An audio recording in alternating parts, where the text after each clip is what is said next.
Waiting a vote soon in the House of Representatives on legislation to provide a path to citizenship for young people who came to the country with their parents.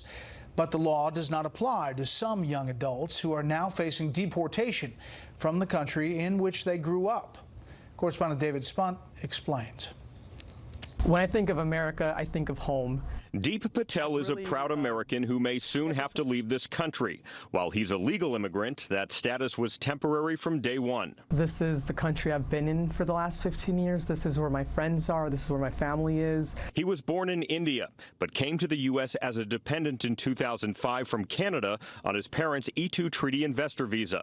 The United States grants the visa to people from more than 70 countries if they come to the United States and invest in a business. Children can live off the visa until they're 21. Middle school, Patel is 23. I'm completing my doctorate in pharmacy. That gave him an extension. The E-2 visa has not undergone a significant update since its inception in 1952.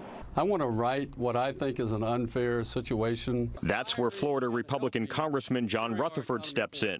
He introduced House Resolution 2124 in April, aimed at protecting E-2 visa holders.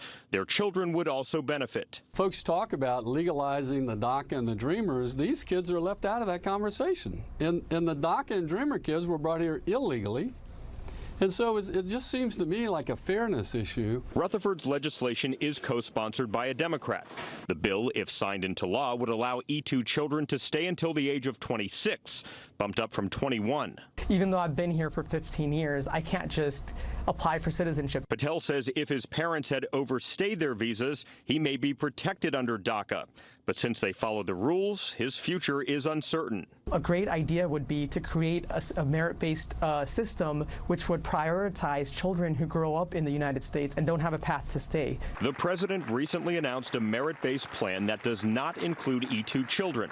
Until they are, the clock ticks and Deep Patel is making contingency plans should his time in the United States come to an end. If I have to leave, I'll be leaving home.